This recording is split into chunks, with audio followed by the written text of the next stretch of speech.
This episode of Speakers of Eidolon is made possible by our generous patrons. Special thanks to our supreme and master speakers, Omeji Cat Comet, Erisu Yamakawa, Circuit Barrakill, Remy Asalia, Arcadia Lunashine, Alex Franco AV, Casey Schaefer, Azuta Starbreeze, Cletus Oreo, Nina Grimstarter, Nat Clay, Lily Black, AJ Brainswordson, Bob CC, Mikta Rappentau, Faris Gentoru, Saba Chakwatol, Edwin, Umbral Wind, Quick Levin, Winebow Brood, Pamela Isley, Camille Grino, Face on Masher, Elenriel Maximus, Code Red No, Mira Miri, Bay Barbale, Suno Chicano, Celesto Notrell, Lazy Boy, A Bag of Dragonite, Luke Osborne, Pandaloo Storm Arrow, Tex, and Yowie Wowie. Support the show and become a patron today at patreon.com/speakersxiv. Thank you.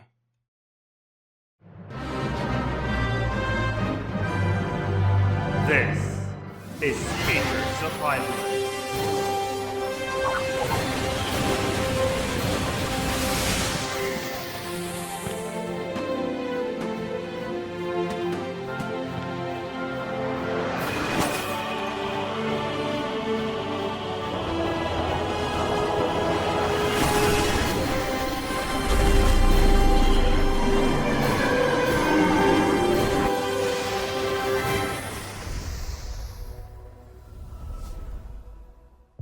Good evening, Aorcians. Welcome to Speakers of Eidolon, episode 255. I'm Lakil Bravestone, and I'm joined, hopefully, today by Georgi Wiston and Rollo Des. Hello. Hello, everyone. It is Saturday, July 17th, 2021, and Final Fantasy XIV is a very popular game right now. We were there when it sucked. This show was there when this game almost fell apart again in the Heavensward route. So it's it's weird seeing this. We'll talk about that today. We'll also talk about the Endwalker website, which has been updated with a lot of new information. So of course we need to take a gander at that. And of course, if there is time, we will try to make time for MogMail. Remember to send us MogMail at speakersxiv.com/MogMail. That is it. We have some channel updates before we move on. Surprise! Minimum eye level returns next week, and we need your help because we are getting a new Wheel of Doom, and we need suggestions for what to put on it. So for those that don't know, the Wheel of Doom is a wheel full of modifiers. We spin the wheel at the end of every post show. Sorry, was it end of the main show? No, I think we moved it to the main was the end of the main show. Oh, I think we should do it on the post show because it doesn't make any sense for the viewers that watch on YouTube. I agree. So well, it entices them to come like, oh. Well, we'll figure that out. That will be uploaded quite a bit later. Regardless of when we do it, there will be a wheel. We will spin it, and it will decide what modifier we will be doing the dungeon under. There is a link. Oh, I don't have the link. Can you guys? I posted the link in the speakers chat. Can one of you just post that in the chat real quick? There's a form that you can just put in whatever modifier you think would be interesting for minimum eye level. And we'll see what we have on the wheel on Sunday. We will be doing the dungeons that remain, so that means I think we only did patch 5.1, right? Right? We did the Anidar dungeon, the first one, and the it's so long ago. Well, I think Anidar is 5.2. No, the first one, the first Anidar one. Oh, sorry, I'm thinking about Amarot, not Anidar. Amarot. We did Amarot. I think we did everything up until the original expert dungeons of Shadowbringers. Yeah. We definitely did Grand Cosmos. Did we? Yes. Hallucination. That is definitely one of the last ones we did. But did. I also feel like we did Anamnesis Anida, but that one I'm less sure about. Mm-hmm. There's no video evidence of it, so what's... Exactly. There's if you're watching on demand, link is in the description for that. So we'll see how that goes. So that means minimum eye level is taking over some of the Sunday slots. It might still Sunday Funday isn't technically dead. It'll just maybe alternate. We'll see how it goes. That also means YouTube releases for Minimum My Level as well. So that is exciting. If you haven't watched Minimum My Level, this is probably the time to catch up. That's on our YouTube channel. There's a whole playlist. It's very fun. Yeah. So make sure you go watch that. Go watch Hullbreaker Isle. That's a really funny one. That's a good one. And also, let's not forget Never Reap. All right, let's jump into what do we call that when there's recent events? That's what we call it. Let's go into that.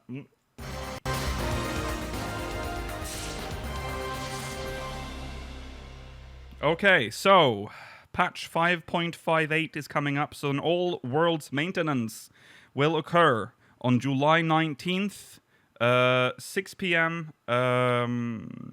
PDT, and lasts until 3 a.m. PDT. This affects all worlds, so this is a this is a long maintenance. It's a 9 hour maintenance. Yeah. What do we know about this patch? Nothing. Right. This was the patch we thought was going to be the world visit. Sorry, the data center visit service. Yes, because that was leaked in that incorrect Steam update. Yeah. And I am a bit puzzled by a 9-hour maintenance with no further explanation. And then knowing that this was the intended patch for data center visit. Could we still get it in this patch? Maybe it's just some groundwork for it. Maybe. Yeah. Yeah, it might be some infrastructure. That's what I feel stuff. like. Yeah. That is essentially all we have about that update, the maintenance. July 19th, that's Tuesday, right? Yeah. Nope, that's Monday. So interesting. Okay. So get ready for that, but also get ready for on July. Oh, well, that's important to note. July 19th is also the start of the Make It Rain campaign. Woo! Oh, it's been so long. It's time again to return to the Gold Saucer. Well, who isn't in the Gold Saucer at least once a day when you're playing? But you can go back now and get, what's the buff? 30%? Isn't there a permanent buff on all games? I think 30% or something. Yeah. On all sources of MGP, so that includes challenge logs too. That is true, yeah. So it'll start on July 19th and last until August the 11th. The only reward that we've been shown so far is the Vexed emote and some MGP vouchers, I think. That's it. But there's an emote called Vexed, which you're vexed. I guess Make It Rain is just the event where you get like a normal emote with like a little bubble over your head. Yeah. Which I think is fine. I think it's cute. Yeah. I hope that this one is part of like a detective mystery, like the first ever Make It Rain campaign that we got. Yeah. It's been such a long time since we had that. Yes. So you can earn a lot of MGP, so make sure your FC is using the buff as well for maximum profits.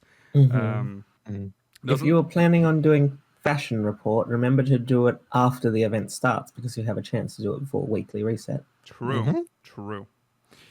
Okay. Let's move on. The Endwalker website has been updated. I forgot that there even was a website for Endwalker. Endwalker. Does that say anywhere when it's updated, or do you just have to manually check it? I think you have to check. It doesn't have like a new thing like it does on the patch note pages. Right. I believe all of these things are new, though. Yeah. Maybe not the story part. Well, we got the job icon stuff too, and the job lore. Yeah. All right, let's switch to our view here. Let's see here. We have it here. Live broadcasting. There's nothing quite like it. Here we go. Right, so this is the Endwalker website. New story. Endwalker brings the tale. I don't think we've ever been on this on the podcast, actually. No, I don't believe so. Endwalker brings the tale of Hydaelyn and Zodiark to a conclusion eons in the making. To unravel its mysteries and conquer its challenges will be no common feat. May these records of key figures, looming adversaries, and lands yet untraveled serve you well. Got a shot of... What? Look at the pores in his face. Love a good pour. Wow, he's so real. Yeah. Yet shadowed by their triumph in the first, the Warrior of Light and Scions of the Seventh Dawn are home at last. An ever greater calamity than refulgent oblivion has been building... What? An even greater calamity than refulgent oblivion has been building in their absence. However, a second advent of the final days... I read that wrong. Should all despair, the myriad conflicts that now ravage the land cannot but foretoken an end to life in the source. Take heart in the faith of those who walk beside you and journey ever higher to the very stars above. Did you like that Urianger clearly wrote this? Yeah, that's fucked up. He's going to be the narrator for yeah. the expansion. It's confirmed. Well, here's the full map and some locations. So we have Old Sharlayan, ensconced in a lonely northern archipelago. Ensconced. And ever blessed ensconced. Ensconced. Who wrote all these? Foreigners can't read this fucking shit. Old Sharlayan has become sconed. It is sconed. I now. love a good scone. Or scone. You can say that too. You can say scone. You can scones. Okay. Anyways, enscon. I almost said it again. Ensconced. There you go. You got it. Yeah.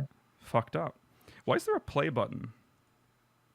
Oh, I think it'll play all the trailers for the zones. Oh, I see.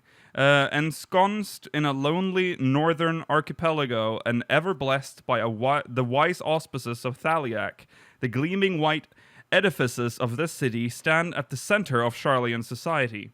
First among many dedicated to the pursuit of knowledge and scientific advancement is the Studium, the world's most prestigious place of learning. Cool. Oh, there's more pictures. Sorry. Here you go. There's some pictures for you. Oh, wow. Shit. Spoilers. Just goes on to the next thing. Labyrinthos. Deep below the streets of Old Sharlayan lies a vast subterranean environment created as a repository for tomes and treatises on every subject imaginable, gathered from all corners of the world. To protect the priceless and irreplaceable, the climate of Labyrinthos is etherically regulated. So that... Sorry, treatises. Treatises or treaties. Georgi, we have entered an era where we don't have to pronounce anything correctly anymore. Thanks to a certain someone, I will now no longer care. I will just read it as I see it the first time. Who is this certain someone? Starts with an A. I'll leave that riddle for you. Okay. You slaughter. There were more pictures. Okay. Yep. Here we go. Apparently, this is the first time it's been confirmed that this is underground, but I thought we already knew that. No, we knew it was underground, but it's the first time we know that it's below the streets of Old Sharlayan. Like, it's because there was a little bit of doubt whether or not this was actually on Hydaelyn. But here we go. That doubt washed away. Is that it? Yeah. All right. Garlemald. Despite being situated on the frozen plains of northern Ilsabard, the imperial capital overcame the natural disadvantages of its location and many a further obstacle facing the empire with the power of Magitech. The rise of this burgeoning industry spurred rapid urban development in recent decades, until the sprawling metropolis was brought to its knees by civil war. Now, the once proud jewel of the empire is a sea of desolation. Oh, imagine being a Garlean urban planner, living the life. Oh, sad. This city is going to seem small. Yes, it's going to look, yeah. Well, we'll have the big tower that's conveniently taking up a lot of space. Yeah. Well, that wasn't always there. No, that's true. Thavnir. In the Bounty's southeastern waters lies the Isle of Thavnir, where tropical coastline soon gives way to dense rainforests. Through the intense heat and sweltering humidity remain... Though the intense heat and sweltering humidity remain much the same. The region is known as a rich source of the magically infused... Why can't I read today? Infused stone Giant's Gall, and the distinctive violet glow from its rocky outcrops lingers in the memories of visitors long after they depart its shores. So there's that confirmed. I mean, we already kind of knew it was confirmed, but there you go. That's where the Giant's Gall weapons are from. Wait, there's only one picture of... Oh, no, that was second. That's still Thavnir? Yeah. Wait, the second one? Why wouldn't they be... I thought that was Razat Hands. But Razat Han is in Thavnir? In Thavnir. Yeah, but that's a different zone still. It's like how Yulmore is a different zone from... Oh, right. It is. Yes, I see. Yeah. Well, this must be some... That surprises or something in there. Why? Because it looks very, like, internal. I thought it was, like... There are the same way that Yulmore is a zones. separate zone from Kalusia. Oh, right. Wait, what? Well, Razat Han is separate from Thavnir. Yeah, I know, but I just thought that this was part of Razat Hands. I see. All right. Cool. All right. Then there's Razat Han. The bustling city on the near eastern Isle of Thavnir is renowned as a prosperous trading hub and the birthplace of alchemy. Over the course of its storied history, it has produced countless influential figures and ingenious creations that have since made their ways to distant shores. Perched atop a massive pillar of rock, its ornate buildings boast vibrant hues rivaled only by those of its locally produced textiles. That's a lot of flamingos. Imagine being attacked by a flamingo. Oh, well, that was that. Imagine being attacked by a flamingo. Yeah, there'll be like flamingo enemies like outside of Thavnir. Well, there are already flamingos in what's it called? In the Raktika Greatwood, but they use vulture models. Oh, Right. I don't count. I want a real ass flamingo to just massacre me. They I also want flamingos to use the same models as Gaganas.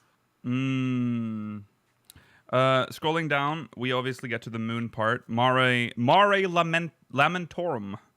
Though its name may conjure images of the briny deep, this region of the moon is awash with naught but arid basalt. Basalt? Mm-hmm. It is fun. It is far from devoid of interest, however, as the origin and purpose of the apparently artificial structures spotted on its surface have yet to be ascertained. New tribes... Can you click on the moon picture? No. No, okay. Only one picture. No. Yeah. Yeah, it just has the video. Then it shows us the two tribes, the Arkasodara Mm-hmm. and the Loperites. So I need to get this down. Arkasodara. Remember when Stormblood came out, and the snake people. The Ananta? Yeah, the Ananta. We said them wrong the first time, like when they were first shown. First of all, we thought they were. I think someone said, maybe it was me, said that they were mermaids based on the artwork, and then we said the Antara. And every time I see Ananta, my brain goes Antara, and I have to fight that every day. So I have to make sure I get this right the first time. Arkasodara. Okay. Get it in there. Imprint. Like the other Matanga peoples, the Arkasodara resemble the Great Marid both in appearance and brawn. They are indigenous to the Isle of Thavnir and founded the city-state of Razat Han together with Aura and Hur migrants. Their bulky frame belie their deftness of hand, and their thirst for knowledge has led many to pursue mastery of the alchemic arts. That's cool. I didn't know if those were the founding people. They have some big fucking hands. Yeah? Imagine if they tickled you with that. Imagine that I gripping don't think a it would goose's tickle. neck. I feel like it might hurt. That around a goose's neck? By goose. The Loporrits. Eorzean myth tells of a curious wanderer known as Naming Way, descended from an unknown people that traveled to the realm from the moon. The Loporrits appear to have much in common with that being of legend, though questions regarding their current whereabouts and much else besides remain unanswered. I think of Tsukiyomi. They're cute. She's cool. Yeah. Okay. So job icons. We have job icons. The meaty stuff. Can I just say that Sage? It goes into the hole. That is, I am 15 years old, and that's all I see. So, anyways, so there's Sage and Reaper. I find it a little funny that the scythe is down, because it makes me think of like just actual like a farmer's scythe. Makes sense. Yeah. Yeah. So Sage, I guess we can learn more. What happens when I click? Okay, nothing. Oh shit. Oh shit. Oh my god, this is the future. Web 3.0. Yeah. Okay, so Sage. The nation of Sharlayan is the cradle of knowledge, and the studium its foremost institution of learning. Yet more so than its incomparable... I'm not in here today. You can do it. Incomparable library and formidable assemblage of archons, this prestigious academy is famed for blending traditionally distinct fields to produce revolutionary new disciplines. Among these, perhaps the most distinguished is an altruistic art which draws upon the wisdom of etherology, sorcery, and medicine. Dubbed... it's not even a real word, so just make it up. Somanutics. The art seeks to heal and protect by manipulating corporeal ether through the use of nuliths, a flying array of foci. They are trying so hard to fuck me up here. Practitioners are dedicated to the betterment of mankind and for their wisdom and compassion, eventually came to be known simply as sages. Oh, but imagine if they were called somanuticians. Imagine if that was what we called the job. That would be very easy to like market. That would be, they would sell that very easily. Yeah. Oh, little boy. I forgot. Little boy. Lala fell. We're just so on it today. I forgot. I'm sorry. Right. Yes. So there he is. And we've seen. To go back up if you want to see Reaper. Oh shit. Oh, I have to click it. Okay, I see. Not that futuristic, huh? I have to scroll back down. Whoa. Oh, my evil kitty. Rothgar destroy condom now. What? The Garlean's forebears were once humble farmers who made their home among the sun-drenched fields of southern Ilsebard. That was great lore. That was until they were driven from this paradise by invaders wielding arcane magics. Forced north into the frigid mountains, the survivors sought a means to tap into the reservoir of ether otherwise close to them. A daring few found their answer within the void, binding themselves to its creatures to gain verboten power. Ja, das ist verboten! Ja! Power fed by the souls of the slain. Once more, they took up their scythes, this time to reap a crimson harvest. It's so edgy. Edgy. I love it. They're just leaning so hard. Ja, ich bin eine Reaper. Ja. The interesting thing about this is that you seemingly do not require any personal ether to become a Reaper. Right. I guess this is the first job that has that, right? Because every other job is manipulating ether in some kind of way. Mm-hmm. As a person who's capable of doing that, at least. Right. Yeah. Mm-hmm. Okay, so here's some edgy stuff. There it is. That's it, isn't it? Let's go back. There should be a new systems section. Oh yeah, true. Also have the pictures of the Viera too. Yeah, there they are. And that's a new system, Rollock. Oh, sorry. Oh, well, that was it. Yeah. New systems. The long-awaited Male Viera playable race is only one of many exciting additions and upgrades that will enhance your upcoming adventures. Male Viera. Of tall stature and slender frame, the Viera's physical appearance is strikingly similar to that of the Huron Ellison, save for their distinctive long ears. Adhering to a strict code known as the Green Word, they are prohibited from contact with the outside world under threat of exile. Their society is purely matriarchal. Matriarchal, yes. And males of age are seldom, if ever, found within the bounds of any village. They instead serve as protectors of the wood from the shadows, that no evil may ever encroach on their sacred lands. A sad story. About that, that's not going to be very canon when you see No. every play. Love this picture, by the way. Just hanging with the boys, you know? Yeah. They don't seem, at least they don't seem to be complete loners. They at least gather together to hang out in the woods. Play some just not in villages. They're not allowed in those. Okay. They're playing card games. Yeah. They're playing Triple Triad. Yeah.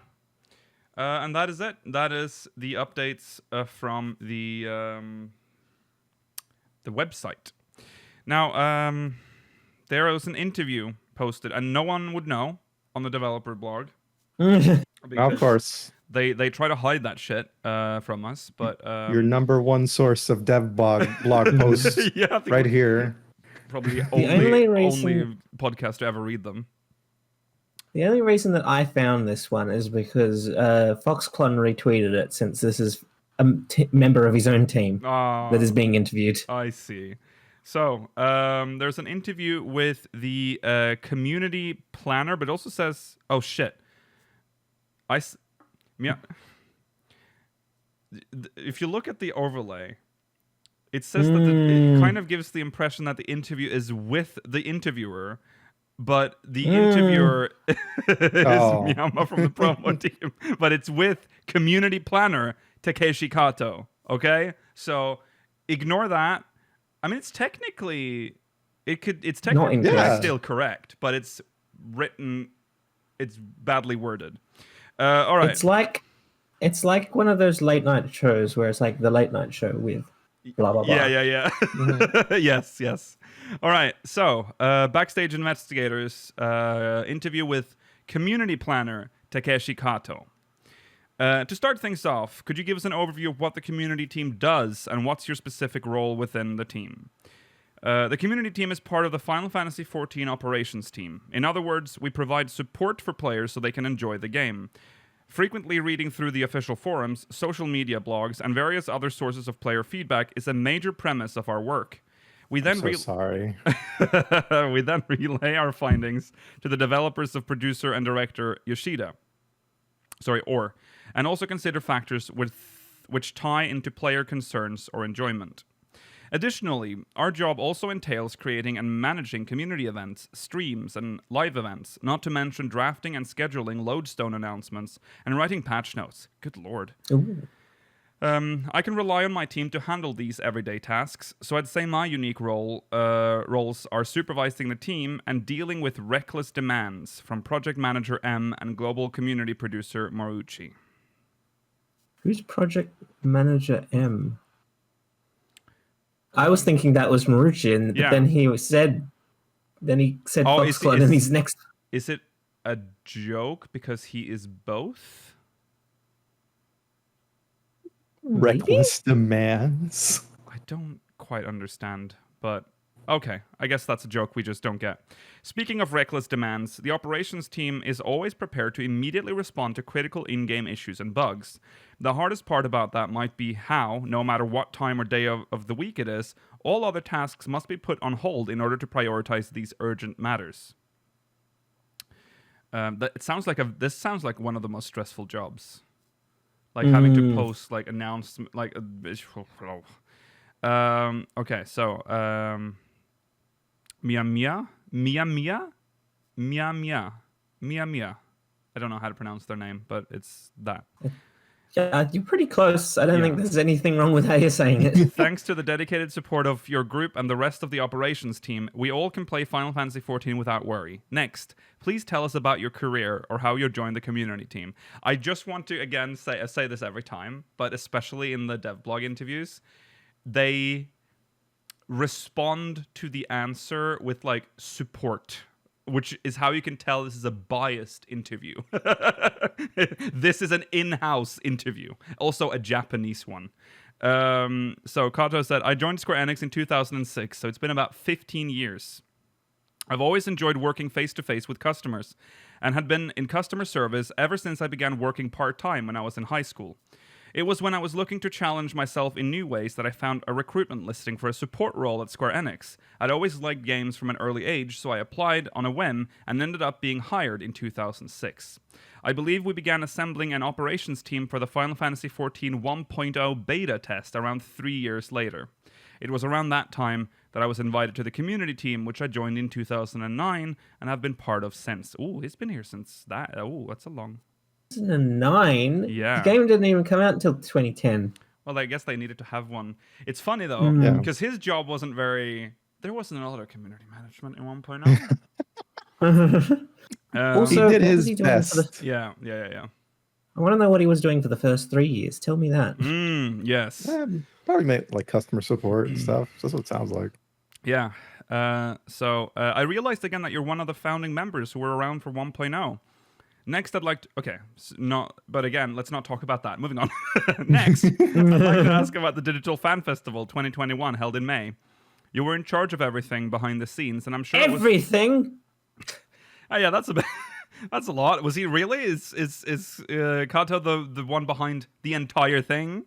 Everything behind the scenes, and I'm sure it was a daunting task to organize our first ever digital event. Oh no. Were there any specific areas that you found particularly challenging? I already see the name. I see the name. Reset the clock. The hardest part was taking COVID-19 into consideration and making adaptations to the event as the situation continued to change worldwide. The original plan was to hold separate live events in North America, Europe, and Japan, which is our usual format for fan festivals. We were looking into possible venues as early as September 2019. Over in Japan, we were in the middle of preparing to hold the event in Nagoya when COVID-19 began to spread, and we had no choice but to cancel our plans. After the cancellation, we still had to consider all sorts of unanswered questions, such as how we might proceed with the fan festival or how we could hold a digital event if we decided to switch to one. Above all, I found that the hardest part was continually looking for an ideal solution as we tried to adapt to the situation as it changed with each day that passed. Despite the difficult decisions to delay the event... Oh, so this is Mia. Despite the difficult decision to delay the events and cancel live attendance, players responded to each announcement with heartwarming comments, which I'm sure were a source of motivations for the operations team. How did you go about planning a digital event, something we had never held before? Kato said, we started by looking back at what fan festivals are about. After mulling it over, we concluded that a fan festival should reveal new information, allow players to socialize with each other and developers, feature unique event experiences, and be a celebration packed with all things Final Fantasy XIV for the duration of the 2-day event. In our pursuit to fulfill all of these elements, we decided the event would focus on 2 main categories: stage event and digital activities. I would just have to say, I understand that there's a bit of a change when you're doing like a fan festival not with an audience, but it really isn't that big of a change for the stage stuff, because you were already broadcasting it, so the only thing that's different is the digital activities. I think the other thing is just accounting for COVID protocol of course. In terms of spacing. Yeah, there's that, of course, yeah. Our typical fan festival venues feature gameplay booths, activities, merchandise, and refreshments, and attendees can decide what they would like to do the next day as they watch ongoing stage events.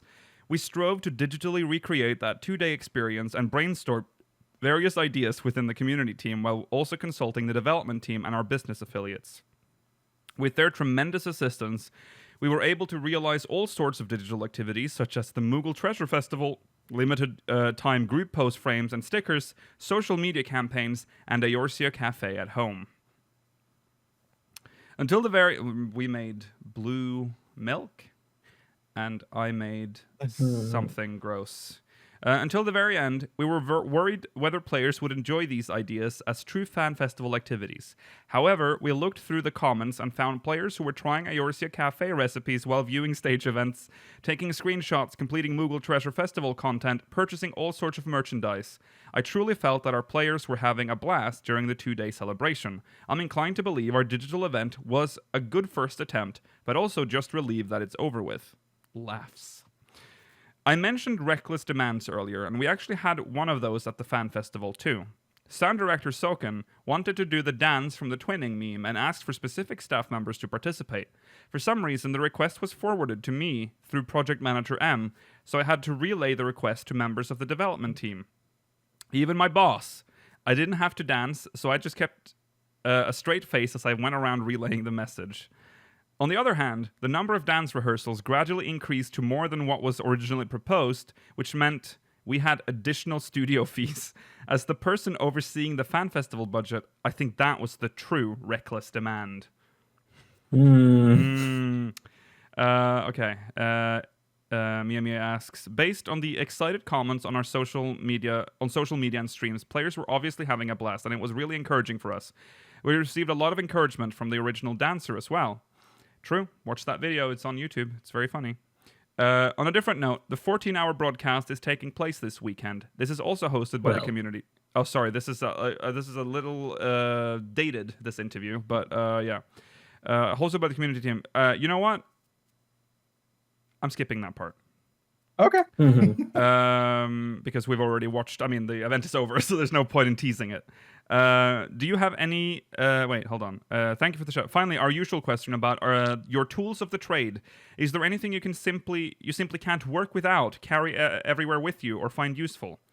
Kato says, something I personally can't work without is the communication platform I use for work, Slack. As many of us are now working from home, it's become harder for us to have light-hearted conversations among ourselves. In the community team, we've decided to use Slack to chat with each other for everything from casual conversations to work-related discussions. I said that I wouldn't... If you're looking at the actual page, which we don't have the images on our document, they post the most overwhelming tiny image. Yes, I saw it. To explain what Slack looks like. Yeah, yeah. I said that I wouldn't be able to work without Slack, but I believe the most important thing is the communication and connections I've built with other people in our company. I believe we can lightheartedly talk over troublesome topics without meeting in person because we had these connections from before. This is something I value very dearly. Okay. Look at all their channels. Oh my god. That's a lot. Yeah, I know. This is... Yeah. You think Kato saw our blue milk thing? He would have seen a lot of things. It might have gotten passed on to him at some point. Maybe. Someone might have posted it. I want you to know you're personally responsible for everything that happened with that blue milk. I had whipped cream recently. I could not keep that down. I had a little bit of whipped cream on like a frappuccino. I took like one lick and my body just instantly said, no, and I had to spit it out. Oh God, Rollo, you. Okay, well, hey, I get it's not good for you, so that's I guess that's good. I'm cutting whipped cream out of my life, apparently. Wow.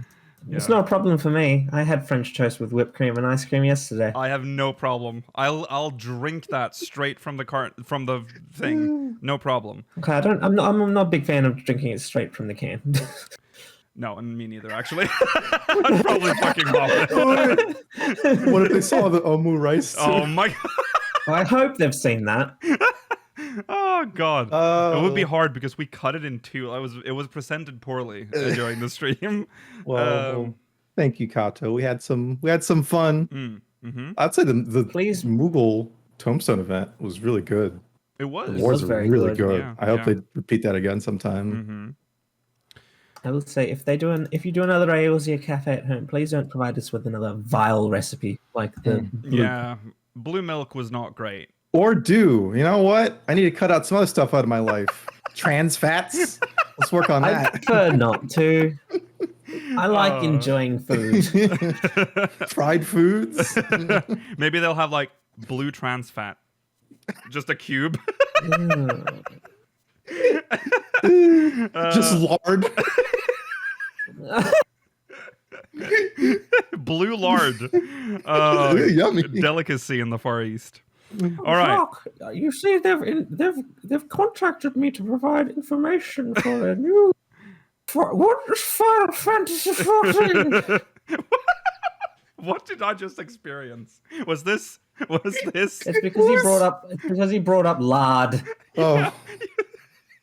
I just don't know if we've ever talked about her on on the podcast. That was Julia Child. Julia Child, everyone. The Queen of Lard. All right. Lastly, do you have any parting words for our readers? We know there's a movie about her. We are trying so hard to watch it on movie night with patrons, but no one's voting for it.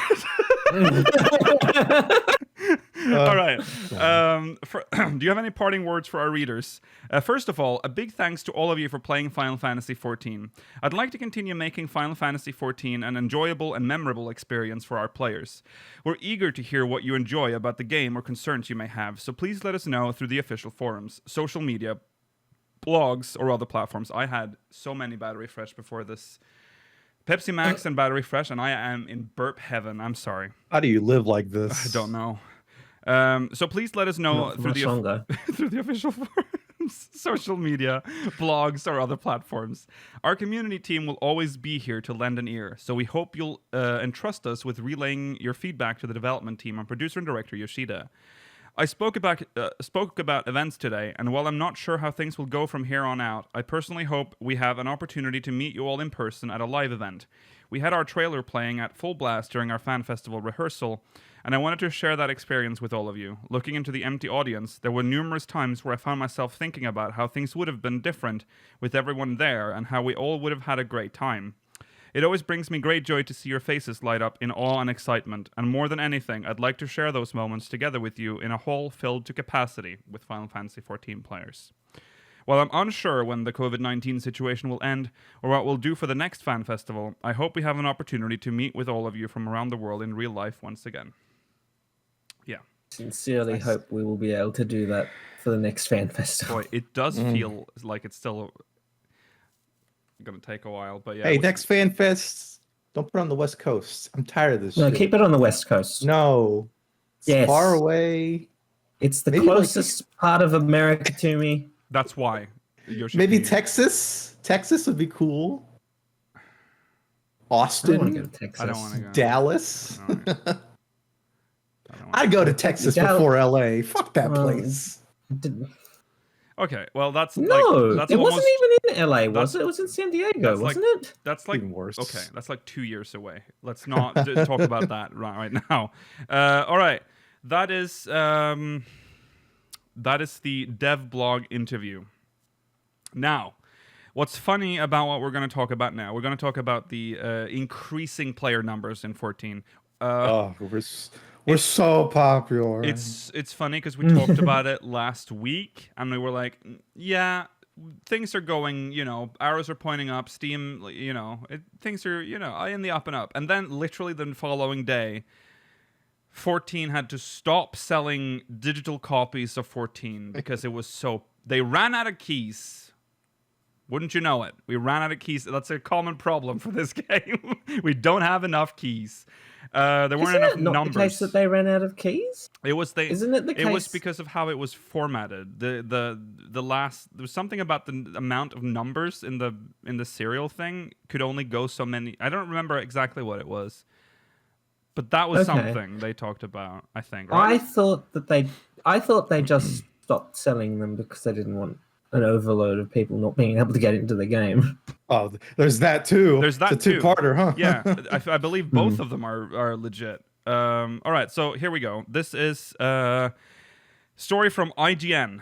Digital copies for Final Fantasy XIV Online Complete Edition were temporarily paused, according to reports online and verified by IGN. While sales have since resumed for Final Fantasy XIV, the pause may have been caused by the MMORPG's exploding popularity. Over the weekend, social media users reported that the Square Enix store listing for digital PC copies of Final Fantasy XIV Online were grayed out and replaced with a waitlist button. Final Fantasy XIV was still under waitlist when IGN checked the store listing this morning, though digital sales have since resumed. Many speculated that the pause in digital sales was a result of Final Fantasy XIV's popularity. And indeed, there is some credence to this theory. Like other MMOs, Final Fantasy XIV has several servers, and the most popular servers are often congested, preventing new players from immediately creating new characters there. This isn't to say the servers are full, but that they're at capacity at this time and players can wait for less busy times to join. Last night, reportedly every server was congested, meaning any new player hoping to join a server would be unable to do so. IGN reached out to Square Enix for further details on the situation, but they declined to comment. If the congestion was indeed the case, then pausing digital sales for Final Fantasy XIV makes sense. New players would not be able to immediately get started after downloading their brand new copy of 14, even if they wanted to. Pausing digital game sales may have been a way to prevent players from logging into Final Fantasy XIV for the first time, only to be turned away because of server capacity. According to Square Enix's own server status page, the congestion has subsided and many of the data center's most populated servers are available again. This may be why digital sales for 14 have resumed. But whether this is the result of popularity or a technical issue is unclear. Final Fantasy XIV has had a record year, breaking its concurrent player records on Steam again... breaking its concurrent player record on Steam and again growing its overall registered player count. Popular streamers have also begun making content around Square Enix's MMORPG. Well, I believe in chat someone mentioned earlier that it's just today broken through the 60,000 concurrent players on Steam. Yeah.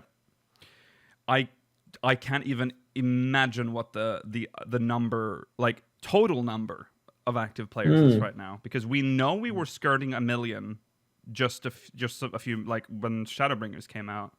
Yeah. So we might be well over that now, looking at like the extreme influx of players. I mean, it is extreme. Like, I think a couple of days after last week's episode, all of the servers were congested on the Western servers, and that included Europe. For a brief moment, every single server on Europe. I mean, that very quickly cleared, but there was a moment where every fucking server was full or congested. So wild.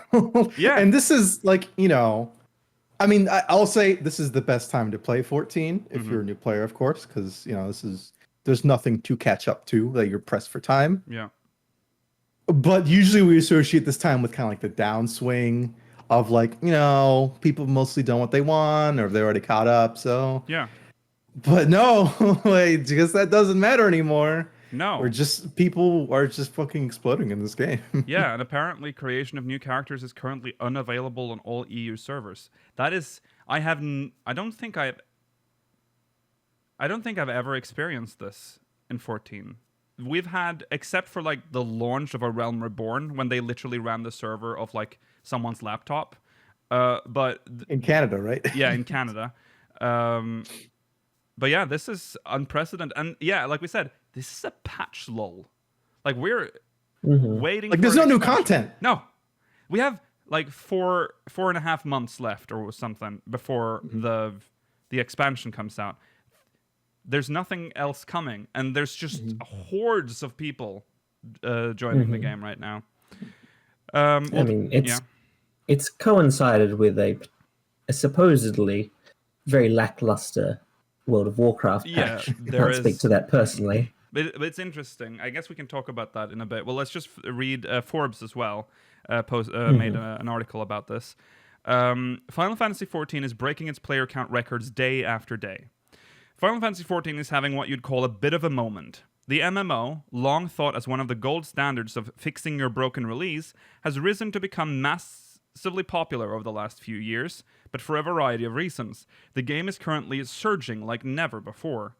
Back on July 5th, it was reported that Final Fantasy XIV has broken its previous concurrent player count record on Steam of 41,200 players set in June 2019, with 47,000 players. But what hasn't... Dawnblood's release. What? Oh, yeah. No, yeah. No, Shadowbringers release, sorry. Yeah. But what hasn't really been reported is that the game has been repeatedly breaking that record a couple of different times since then. Most notably, this past weekend broke the record again in consecutive days with 52,000 players and then 58. That is a massive jump. And around this time, that's when things started to buckle. At a certain point, the past few days, Square Enix actually stopped selling digital codes for PlayStation and PC for Final Fantasy XIV. New players were finding it difficult to even make it through character creation without issue. Others were met with login queues not normally seen outside of major expansion release. So what's going on? There are a few different theories, some stemming from the game offering longer free trials than usual, but most are centered around the concept of World of Warcraft refugees. And much of it attributed to just one man in particular, Asmongold. Remember we said we weren't going to talk about him last week? Yeah, well, We know what the article is. The article is, but I think we might have to touch on this again after this. Asmongold is a hugely popular World of Warcraft streamer who, on July 3rd, finally started playing Final Fantasy XIV for the first time after many years. This stream averaged something like 150,000 viewers, and while he was mobbed by fans in-game, he pushed through and has been consistently playing the game since then. I don't think it's a coincidence that the player count started surging pretty much exactly that day. The records were broken a short while later and continue to be broken now. Asmongold may have been the trigger, but it may be WoW itself driving many players into the arms of an alternative.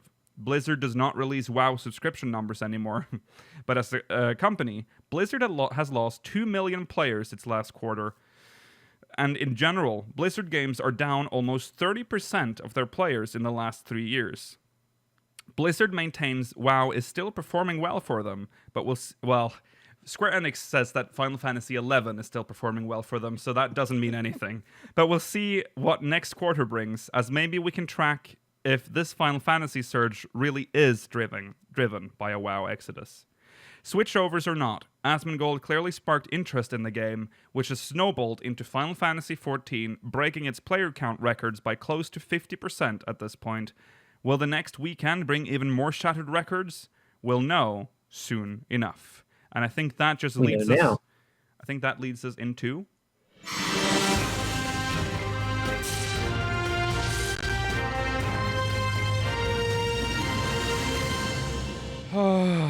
All right, so a big surge. There are mostly good. We'll talk about the pros and cons and stuff about all this that's happening, because there are cons to this as well. But it is they mentioned Asmongold. Let's just get that out of our system again. Sure. Asmongold is what he's doing right now is promoting the game unlike no other 14 streamer has been able to do what he's doing right now.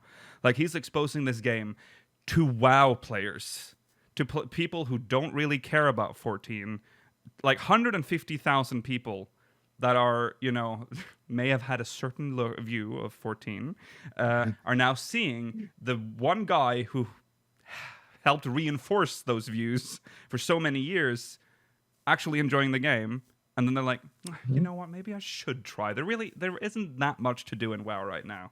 I'll try. That's how you get them. This is the kind of free promotion that most companies could only dream of. Mm-hmm. Yes. They pay Ninja to do stuff like this. They do. yes. And we talked about this last week and the week before. Like, it is very nice to see him actually enjoy the game, because there was this fear that he wasn't going to enjoy the game, or he was going to purposefully not enjoy the game. None of that happened. He's actually very into... I can't stop watching. Like, if I go in there and watch, I'm like, oh God, I'm just gonna have a quick look. 3 hours later, I'm like, oh, I need to move. Like, because there's something it was very not exciting, but it was entertaining to watch him experience the gold saucer for the first time, because I thought he's gonna make fun of this. It's gonna be bad. No, enjoyed it. Loves Leap of Faith. All about those jumping puzzles. And I think he should be glad you can only get mini Cactpot 3 times a day, because some very big red flags for gambling addiction right there for the scratch cards. Yeah, no, it's fun. And because he's having fun, it's the greatest promotion ever for Final Fantasy. And it's free, Square Enix. You're getting it for free. And he's doing Coil right now. Minimum eye level. Have fun. Ooh. Yeah. I don't know. Did he pass? Has he passed turn 9 yet? Or I believe. Oh yeah, I was going to ask if he's made it past turn 9. Oh, he's on 11. He's working on turn 11. Did he skip? Oh, he skipped. Okay, so he's going to come back to that, I'm assuming, because Nail. No. Oh, he did not skip. Sorry, well, chat. Sorry. Okay. So he did clear it. Okay, so on turn 11. Okay, and he had a 0.1% wipe on turn 11. That's really unpleasant. Oh, it's going to call you for about 2 hours. Okay. All right. Okay. Fine. I wouldn't have the patience for that as a new player. Yeah, so it's great, and he's reading the story. We've talked about all this, but it's But I will say it's not so Asmongold is sort of the last addition to everything. Remember, this has been building for I would say months. This like WoW, like smaller streamers, WoW streamers started like, okay, I'm going to try 14, and then they enjoy it, and then that spread to like those that are a little bigger than them, and then just kept like going and going and going until it started reaching Asmongold to the point where he couldn't ignore it anymore. That's how it's gone. It was also a result of the seeming content drought between the release of Shadowlands and the first patch of this expansion for WoW. Yeah. So, like, the reason it was trickling is because people were still some people were like jumping off, but there are also the people like 9.1 will be good. Yeah. We'll wait till 9.1. Yeah. And now 9.1 is out, and sadly, people are disappointed with it. Yeah. So. Yeah, we should. Yeah. Also, let's just make this clear again. Because he's playing 14 does not mean he's left WoW. Let's just stop with that. It's not about like leaving one game for another. This is good because World of Warcraft and Blizzard. We're not going to go into the intricacies of Activision Blizzard right now, but WoW has been very safe for a very long time, and they have just been in this like bubble where they're like, this is the bubble that I was always afraid 14 was going to go into, because 14 has always been praised. Like we always gone, oh, good job, 14 can do no wrong, which is kind of what happened to WoW, and they started making like lackluster systems, but it's fine. Our players will still play the game because sunken cost fallacy and all that shit, you know. Yeah. Something that I've heard is that the comparison between WoW and 14 is that 14 is very safe MMO in the sense that it knows what it's doing and it does it well. Yeah. Whereas WoW has been trying to innovate, but unfortunately a lot of those innovations have not been hitting the community in a way that has been successful, and as a result, they haven't been able to build on them. I feel like some of the stuff I've seen in WoW too, particularly, they do like this is a weird comparison, but kind of like the Pokemon thing, where it's like, okay, every new game, here's that new hit system. Here's you can pet your Pokemon. Your Pokemon will walk behind you. There's Pokemon contests. Yeah. All right. Next game, there's nothing like that. We cannot gonna do that shit ever again. Yeah. Don't even, because that's what I remember hearing about, like the Azurite system and some of the upgrade stuff. It's like, oh yeah, you upgrade some of these skills, or I think it was something like that. I can't really remember. But then they just kind of abandoned it for a simpler trait system or something, and it's like, oh. It's hard to iterate on top of the same thing if you're mostly when 14 drops content, it's because it's unpopular. Yes, that's true. There's also this whole thing with the disconnect between devs and players, which I wasn't even fully aware. As someone who's played WoW up until like level 30 or whatever, I don't have no experience with like how devs treat their players, but from what I have learned is that what we have with our devs is not common in World of Warcraft. In World of Warcraft, there's us and them. In 14, it's more like us. It's just us. Mm-hmm. Well, that's a result of like how much it was us and them back in 1.0. Yeah. And then they're like, okay, we can't let that happen ever again. So we need to make sure that it is all of us together rather than us doing something and then they will like it.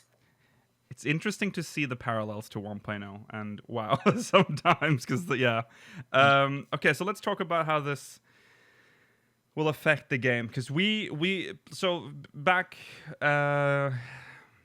maybe 6 months ago, I think we talked about this, we touch on this every now and then, like the death of 14. Like, when is things going to start winding down? Like, at some point every game reaches a point where it starts to wind down and it goes into maintenance mode essentially. I feel like we might need to adjust our theory, because I think we said that we have at least 2 more expansions before we start seeing the effect of that starting to like happening, the fatigue. I don't know about that anymore. If this is a it depends on what WoW does next. So this is very healthy because there's a lot happening in the MMO market, by the way. There's 2 new MMOs, big MMOs that are coming out. Ashes of Creation and the raid, the New World. League. And there's 3. There's another one. There's the legal or Riot Games. I'm so sorry. Yes, Riot Games is making a new MMO. It's supposedly is going to be a big thing. Right. Yes. And I do wonder where they're going to take inspiration from. Right. Because so we have 3 MMOs on the horizon. WoW is buckling. 14, which is, I mean, an old horse at this point, but is now like taking its place. The competition that is about to like form is going to be good for all of us, because now they're realizing there's a lot of money in this still, which I know that's horrible to I mean, but that is how this works. Money. That's how companies work. Yeah. Companies don't make games out of altruism. No. And now WoW will most likely, I mean, there was this survey they released just a few weeks ago where they're like, how likely is it that you will play this game when it comes out? And like Endwalker was like the only answer or whatever. And it's like, okay. that's funny. So I think Blizzard is going to try to like fix, like get their shit together for the next patch or expansion or whatever they decide to do, and push 14 more. Because now 14 there's like hardly any competition for 14 right now. They can just they're slapping out this massive expansion.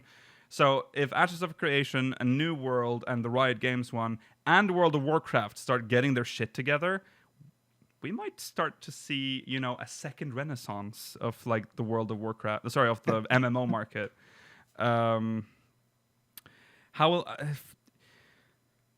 It's weird.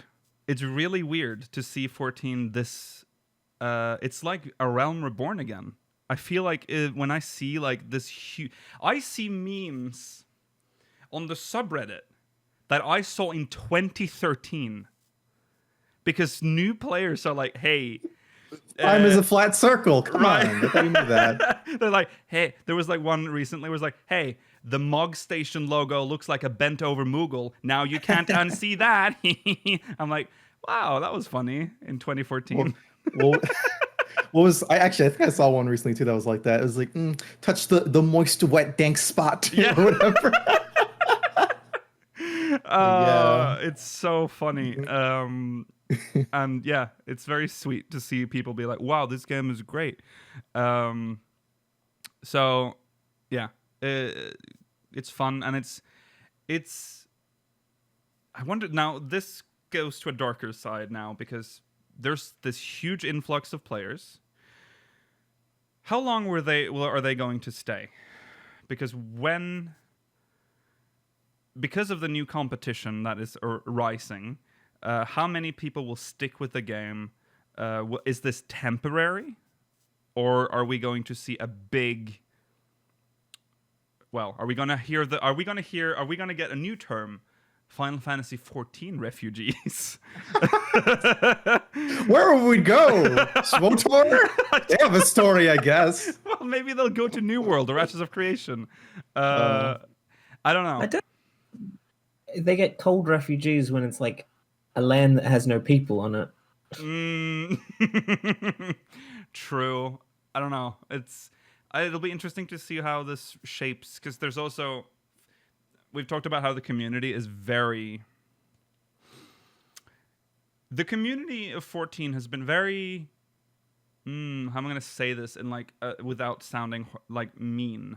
We're very closed off, if that makes sense. Like up until this whole thing started happening, there's a lot of gatekeeping in this community about things. And we've already talked about the people that griefed Asmund, but there's also people that just don't like WoW players for no other reason than what they've heard about WoW players. This idea of the WoW player being this toxic, dangerous, corrupting influence on our beautiful, shiny, pure babe that is Final Fantasy 14. It's not even that necessarily that complicated a lot of the time. It's genuinely just tribalism of having access to one game, or thinking you only have access to one game, and then treating everyone else as the enemy. Mm-hmm. I mean, there is a very clear example of this with the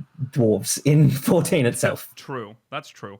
But 14, the community has not been I've seen you on Twitter. I've seen you. I see you. People will do that over anything, though. I could give everyone in the Twitch chat right now, half of them red shirts, the other one blue shirts, and they'd be like, you know what? Fuck the red shirt people. Yeah, that's true. Just for the sake of, because it's, you know, they have something different. But I've heard there's, I think one thing that I read, I think it was on the subreddit, was that the Novice Network is Novice Network always been bad, right? It's always been, well, not a great place. But people seem to be like targeting, like if new players seem to be like from WoW and they ask like a question that seems to be like based on like WoW logic. They use WoW terminology. Yeah, they get... If you call it a tune, I'm kicking you out of the fucking dungeon. I swear to God. Okay. Don't say tune. But see, that's a joke, right? But No, seriously, I'm not. Don't you fucking call it tune. We call it character here because we are a sophisticated MMO. Anyways. Don't you fucking call it tune. All right. Yeah, Novice Network. And that's so disappointing because there are mentors in there. Well, we know purge mentor system. Destroy it. Break it up. That's where our toxic people are, in the mentor system. They have a crown to signify, I am toxic. So there you go. I wouldn't mind if they kind of reworked in the mentor system a little bit. Not like, you don't have to make sure everybody who's a mentor is like super smart and knows everything. But I feel like sometimes the requirements just are kind of not enough almost. Yeah. And that you're also not very incentivized to help people. No. Like I want you to be honest. I want everyone in the chat to be honest. Anyone that comments too. If you're a mentor or ever have been one, have you ever done the mentor roulette? Could you imagine what you could get dumped into if you joined the mentor roulette? That counts extremes too. Yeah. You could just be I did the mentor roulette back when I could do it. Yeah. I haven't done some of the latest extremes, so it doesn't let me do it right now. But I think one way to fix the mentor roulette that will never be implemented, but it will drive away people because they're too lazy, would be some sort of form that they have to fill out. That just like, I promise to be a good person and like stuff like that. That will drive so many people away from the system because they're like, I have to do things. I have to write something out. Yeah. But I don't know. Yeah. I think I think player guidance is really good, or having a system that encourages that. Because I also have to be very honest here.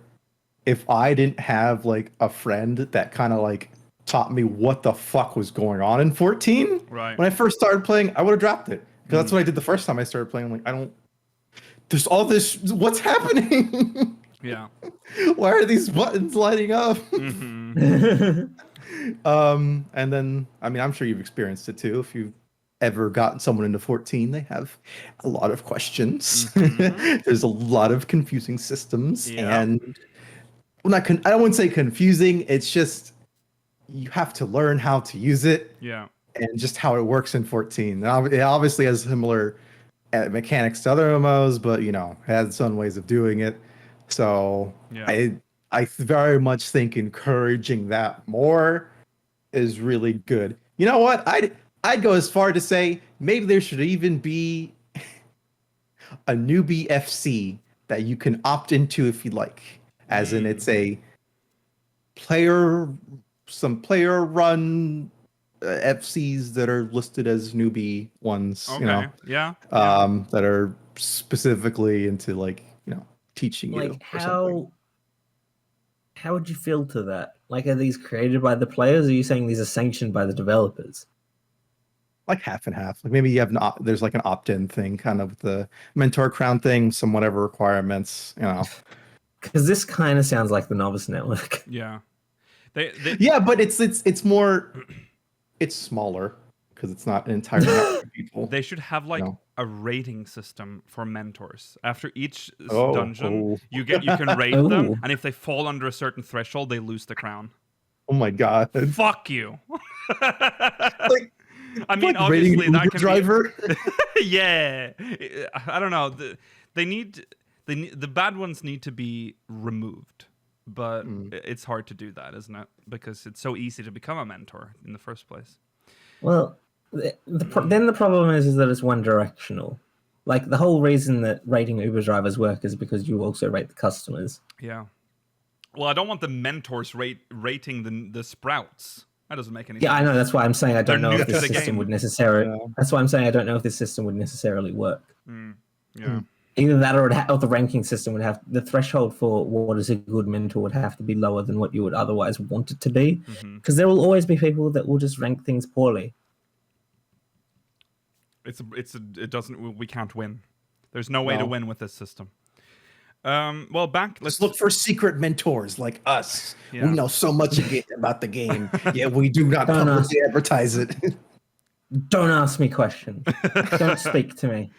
I'll say circle / and then I'll say it again at the end of the dungeon. Yes, and that's all you'll ever hear from me. I'll say I am a new player. I don't know. I just started this game. I have max 80s, but I just started. Ignore the crown. Okay. Yeah. So, all in all, it's good. We're seeing growth in the game. The question, I think, is: will this continue after Asmongold? Like after the next patch of WoW, what will happen in 14? Will we just see like all the? I'm just trying to be devil's advocate because I've read a lot of doomsday posts on both Twitter and the subreddit about the sharp increase will eventually flatten or it'll go down, right? I think we can afford going down a little bit because we were already like very high in terms of numbers. We're not used to having like more than 1 million players, you know, active. So the game will adapt to that. Infrastructure for it. Right. Yeah, I think so. I mean, you know, 14's not a game for everybody. No. So there's lots of people starting out that will be like, they'll get to end game, but you know, I don't like it. It's totally fine. Yeah. Or they'll get to a point of like, I just don't want to play. And I think that we will see like a decent decline, just for whatever reason, or for maybe a WoW patch. But in general, I could definitely see numbers being sustainably high and then eventually maybe falling back into like our patch cycle of highs and lows, you know? Yeah, things will eventually just normalize. Maybe the bar will be higher than before because there's like a higher base now, but I think it will be fine.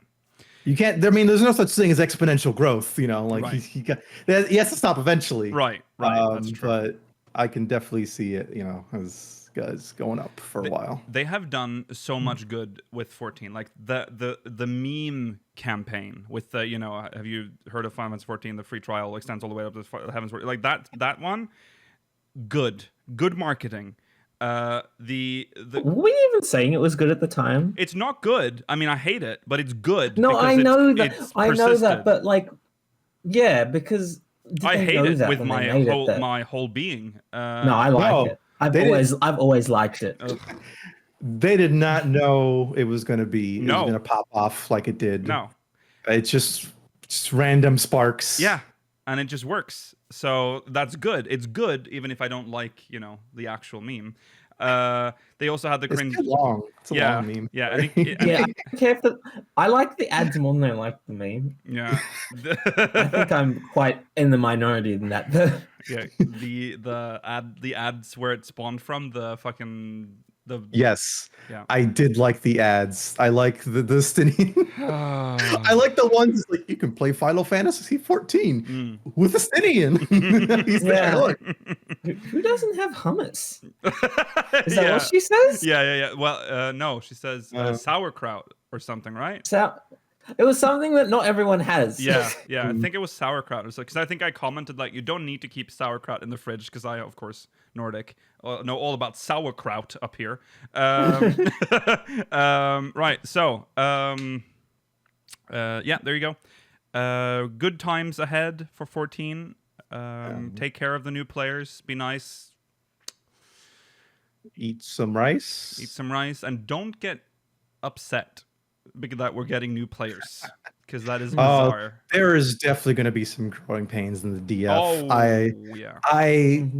I wouldn't be surprised. The surface level ones is like terminology, or it's like we just use different words for the same thing because it's just the culture of the community and how things grew, and maybe some like general attitude ones. Right. Yeah. People might butt some heads. I mean, I wouldn't, because I don't say anything in chat. Right, exactly. Yeah. I'm a good little boy. Yeah. There has been an increase of people going past level 30 without getting job crystals. If you see that, don't bully them. Just inform them nicely. You tell them. Yeah. They might need to go investigate this. But if they tell you, I play the game the way I want, you have permission to you have permission to flame them. Vote kick them. Yeah. Okay. Right. That's that. Anything else, Chad? Yeah. Hopefully, Asmongold's theory is correct in that because of the tone of the story, it influences the behavior of the people in the game, such that they are more forgiving of mistakes and things like that. Right. Okay. Once again, good luck, Asmongold, on whatever you're doing right now. What is he doing? Turn 11. Kalia? No, turn 11. Kalia is turn 11. Yeah. All right. Let's move on to. He's about to clear it, so congratulations. So he's about to get up to Phoenix. Okay. I would say spoilers, but the game spoils that for you if you're a summoner. True. All right, let's jump into some MogMail. We actually have time for at least one, so here we go. Oh,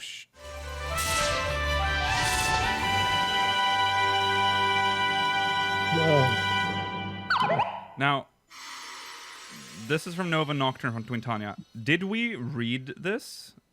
I don't remember. Hello, speakers. When you made a review of Bosnia content compared to Eureka content, Rollo made an interesting point on how the zone feels more alive, so to speak. I agree. I would like to offer a fun imagination challenge. Eureka feels very dead, aside from the base camp. For good reason. Obviously, there aren't many things alive since it was jettisoned into the ethereal sea. But what if it had similar fates or notorious monsters in Eureka's case to Bosnia? Imagine walking along Pagos and there was a fate where a group of explorers, unique NPCs with lore, came across a Vilekin ghost creature with a mysterious garb that they recognized to be students of Baldessian garb. It summons the monster and we defeat it.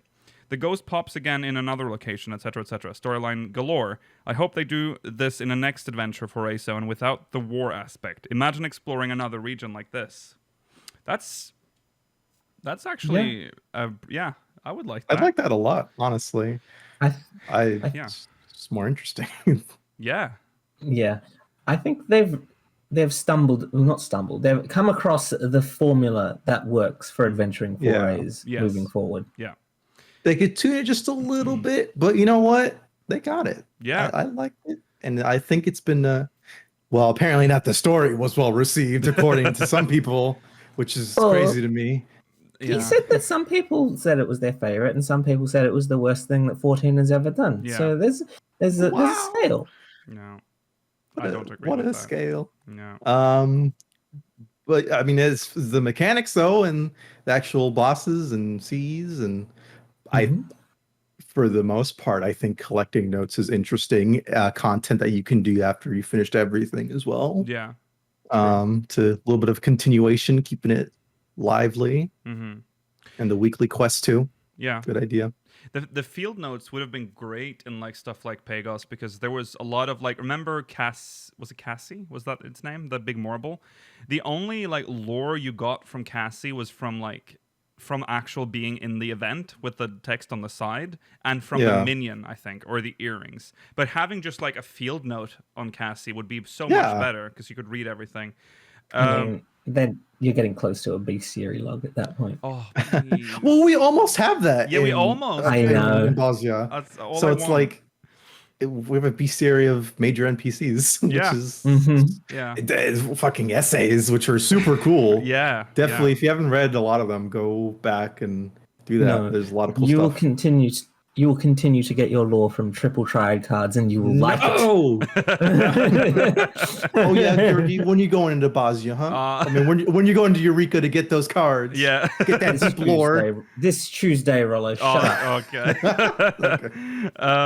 So yeah, I also, that was a point with Pagos, was that it was very dead. Like, it's very felt. I mean, Pagos sucks. Pagos, I don't even know if even if you added all this stuff to Pagos, I don't know if it would save it, because there were other issues with that. Flying to Pagos, I don't know, man. The vast majority of people in Eureka zones just did nothing while they waited for other people to do all the work. But we did. Go back and look at our old streams of Eureka. Yeah. We just chilled and said some of the weirdest stuff we've ever said while streaming.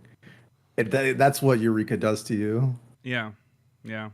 That was fun. Those were good times, but also just the times, not the content. Do you know what I mean?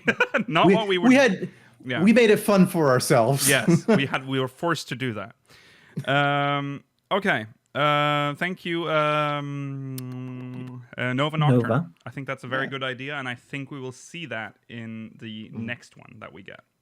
It would be nice to get a peacefuler, more peaceful zone. Yeah. Do you think we will get one? Do you think we'll get more than 2 adventuring forays next time, or do you think that that's the balance that they want to achieve from now on? If we're getting 2 forays, 2 in foray raids, and then 1 instance raid, I think that's a pretty good balance. Yeah. If it's spread out well enough, but preferably I prefer 3. I would hope that it doesn't start with the 0.3 patch time. Yeah. I mean, technically this started with the 0.2 patch, but that was only a solo instance. Yeah.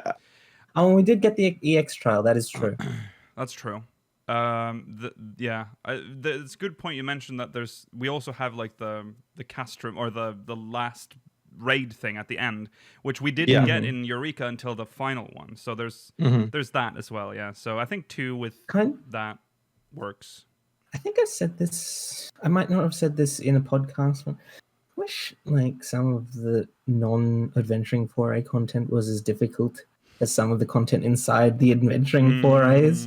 I would like content that is as difficult as the Dauriada or Lax Latore or Delubrum without the penalty of losing metal. Yeah, I agree. I definitely hope they take some lessons from all this, because I really do think that they wanted to spice things up a little bit and some other content, and they can definitely steal some ideas from here and build on that. Yeah. Yeah, like having different parties do different things. Yes, yes. Okay, thank you, Nova Nocturne. We can probably do one more. Okay. It's from Faris Gentoro Ragnarok. Hey speakers, I know you're a bit behind on MogMail and are getting all caught up, so I understand if this has already happened. / feel free to skip. Hope this doesn't get to you too late. With Stormblood only 2 weeks out, are you looking forward to fully exploring Al Amigo?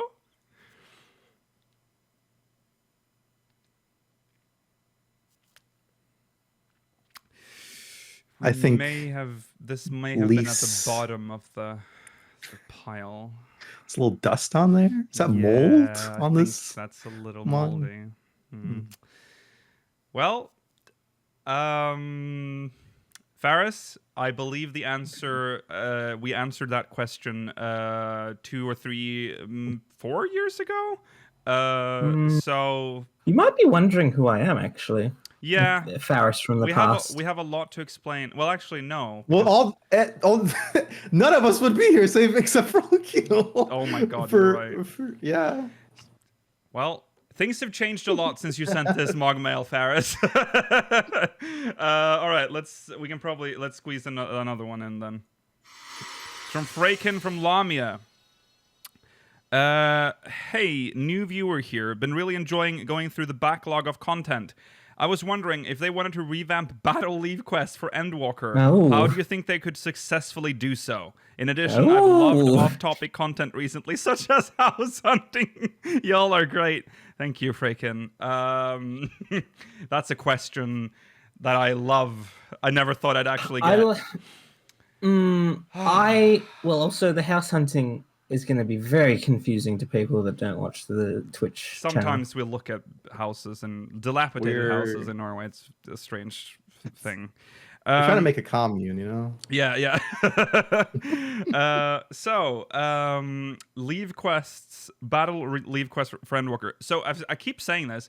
You don't have to do a lot to make leave quests good, because leave quests are essentially duty content that you can customize. Like it's you can pick up a quest that you can repeat, right? That's essentially what it is, and then you get rewards. The problem they made, or the issue, the mistake they made with leave quests was that they didn't make the rewards worth it. And essentially, I believe they just reused leave quests from 1.0. Like, that's even for Heavensward. I think that's essentially what they did. They made a couple of new ones as well, but they were like very. They weren't that interesting. But what's interesting about leave quests is that you have this. Imagine a duty quest that you do in the MSQ. That's what a leave quest should be. You should be able to pick up a leave quest, go out in the wild, go to the place that you want, initiate the leave quest, trigger the event, and now you can do it. Have leave linking on, your friends can join, you're now doing this duty together, and then it'll scale based on how many people are a part of the leave, and then it'll increase the rewards based on the amount of people participating. That's how you solve it. Great for leveling. Back in 1.0, when leaves were actually the only thing, that was in the game. Do that. Solved. All right. Yeah. Here's my $1 million idea for leaves, right? We're going to fix it. We're going to make it better. All right. So there's going to be a new daily timer currency thing. Like, how we have a set amount of leave quests, right? So we're going to make a separate one so it doesn't interact with the old ones at all, so people don't complain about it.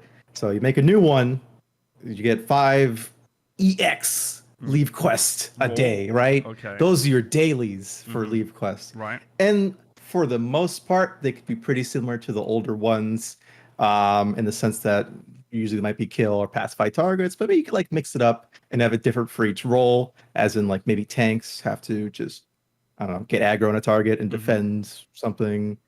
DPS can just be the kill ones if they want or something. Yeah. And then healers can be, heal target or something. Sleep target. Sleep. Yeah, see? Yeah. But the rewards, right? Now, easy one. Give them some tomes, right? Everyone loves tomes. If you do tomes, people will usually do Yeah. it. 2, increase the XP a lot. Yes. Because you're getting 5 daily. Make it almost like the beast tribes in terms of like current beast tribes, like the what's the battle one for Shadowbringers? Pixies. Oh, Pixies. Yeah, Pixies in terms of XP. And it's still not too crazy because you only get about 5 or so a day, so people aren't power leveling off of it. 3, make this the only way people who don't craft or gather to get maps. So that's a good idea. So you pick up your 5, one of them will always give you a guaranteed map. Okay. And then you maybe you have to change it so it's only one. What maps I are like think once a day or weekly? I don't remember. It's once a day. I would also make this only 3. I think 5 is 3, too many. Yeah. You know, I think 5 gets to a point balance that the it's market too... a little. Yeah. But you can only get 1 from this entire set of, or however many you get. Well, yeah, you'd have 3, and then like one of them would give you a map, and the other 2 would have other rewards. Possibly it would be another way to get like whatever the equivalent of. You could also add like the chance to get the equivalent of bicolor gems for Endwalker. True. Because right now the only way you can do that is fights. Yeah. And that gets very tiresome. So you mentioned that this would be like 5 additional leave quests. I would just say lower the leave quest limit to 5, and then that will be 5 a day, and then they regenerate 5 every day. So the limit is 5. Otherwise, who's going to do the other ones? That will affect that'll affect the past ones too much. Yeah. Oh yeah, you're right. They already exist. That's true. So, well, you could just not add that to the existing. Like, who's gonna do? Oh, we need them for leveling. You're right. Yeah. So will you be able to go to the Drowning Wench and get the 5 extreme leaves for like level 15? No, because they would be in the new zone. Yeah, it's exclusively new zone stuff. Oh, that's okay. Okay, I see. Yeah. So we're not retroactively adding this to all the old expansions, and they're EX leaves. Right. So they're. What about expansions that don't have leaves, like Stormblood? Well, they still have the old leaf system. We're making new stuff. If they want to retroactively this do is it, that's new content. We're not retrofitting this for the old game. Yeah, that's too much work. Okay. I thought maybe we were fixing the whole system so that because if you're playing the whole game without ever touching, like knowing that the leave quests exist, knowing that they're shit, how do you know that they're suddenly good in the new expansion? Well, you would have like a quest that leads you in that direction. There are already quests in Reborn that lead you to it, and it tells you they're shit. When I get to unlock EX leaves now. EX leaves. Give you an example. Yeah. Oh, well, this reminds me of the system that was in 1.0, the fucking faction leave quests. So they can just call them that. They can just there you go. Now you're using in-game lore for it as well. So we fixed it. Yeah. Faction leave quests, and then each location can be for different factions. It's kind of like the bicolor gems. You'll accumulate points for each faction, and then you can purchase shit with those points. Bring back a $1 million idea. Free. That's free. Yeah. Kind of just sounds like we're making another beast tribe at this point. It kind of does, doesn't it?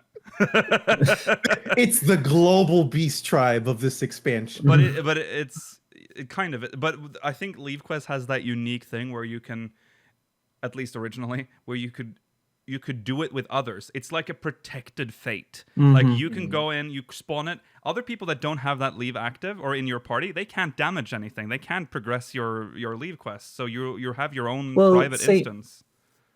This is where it would be benefit as well. Where like if this is one if this was the only way to get like called, as chat said earlier, tricolor gems besides fates. We're so creative.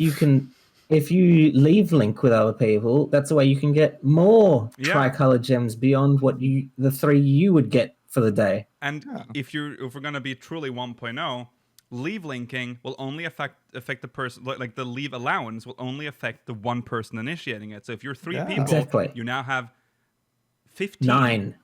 Oh, sorry, we have not. Sorry, only 3. Sorry, so 9. Okay. Rollos was 5. I just think 5 is too many for one day. Oh yeah, that depends on the rewards, I guess. But maybe. Yeah, but that could easily be 3 or 5, you know? depending on what the rewards are. Yeah. Suddenly you have 3 times. I feel like I wouldn't want to do 40 in one day. No, no, that's true. Yeah, there you go. I think we've solved it. So Yoshi P, that's how much are we gonna charge for that? 15,000. You know what? 20. First one's free. Okay. Second one will cost you. DM us. All right, that's it, everyone. Thank you, Freyken. I hope you are still watching. We'll be back next week, same time, same place. Tomorrow is Sunday Fun Day. Next week, minimum eye level. Make sure you send in suggestions on the form that we posted earlier. If you're watching on demand, link is in the description. Remember to follow on Twitter at SpeakersXIV, twitch.tv/SpeakersOfHeidlin, youtube.com/SpeakersXIV, Discord in chat if you want to join our Discord server. If you're watching on demand, link is in the description. If you're watching live right now, post-show will begin shortly. We'll see you there. If not, see you next week. Goodbye. Bye.